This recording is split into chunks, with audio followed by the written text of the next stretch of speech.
iPhone emergency tip number 4 is all about getting your phone back.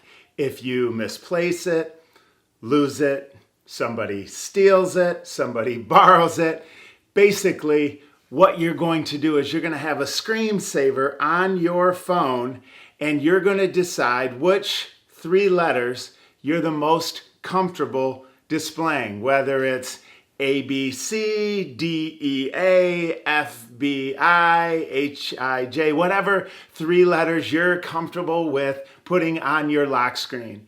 And I'm going to leave a description down below. And if you go there and just throw in your email, I'll send you the template with directions on how you can install this. And it allows you to add whatever 3 letters you're comfortable with, as well as your email. So when somebody finds your phone, they have a decision to make.